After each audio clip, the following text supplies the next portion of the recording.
ایک ہلکی داڑھی والا شخص حضرت عمر بن خطاب رضی اللہ عنہ اور حضرت علی رضی اللہ عنہ کے پاس بیٹھا تھا۔ اس کی آنکھیں اندر کو دھنسی ہوئی تھی اور زبان ذکر و تسبیح میں مشغول تھی۔ حضرت عمر رضی اللہ عنہ نے اس سے پوچھا کہ آپ نے صبح کس حال میں کی؟ اس آدمی نے عجیب انداز سے جواب دیا کہ میں نے اس حال میں صبح کی کہ فتنے کو پسند کرتا ہوں اور حق بات سے کراہت کرتا ہوں اور بغیر وضو کے نماز پڑھتا ہوں، اور میرے لیے زمین پر وہ چیز ہے جو آسمان پر اللہ کے لیے نہیں ہے۔ یہ سن کر حضرت عمر رضی اللہ عنہ طیش میں آ گئے اور اللہ کی دین کی خاطر انتقام لینے پر آمادہ ہو گئے اور اس آدمی کو پکڑ کر سخت سزائیں دینے لگے۔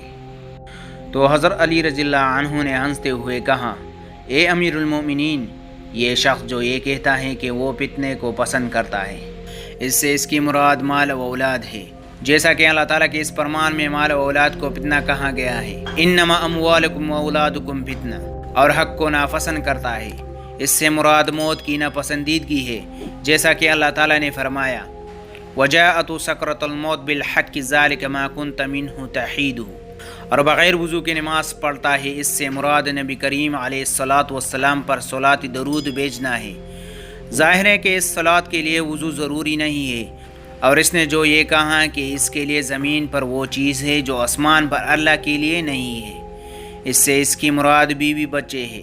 ظاہر ہے کہ اللہ کی نہ بیوی ہے اور نہ اولاد، وہ ذات تو یکتا بے نیاز ہے، نہ اس کی اولاد ہے اور نہ وہ کسی کی اولاد ہے، اور اس کا کوئی ہمسر نہیں۔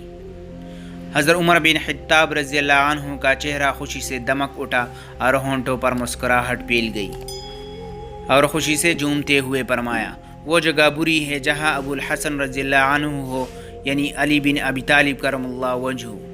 تو دوستو، اگر آپ کو یہ واقعہ اچھا لگا تو مزید واقعات کے لیے ہمارا چینل کو ضرور سبسکرائب کیجیے۔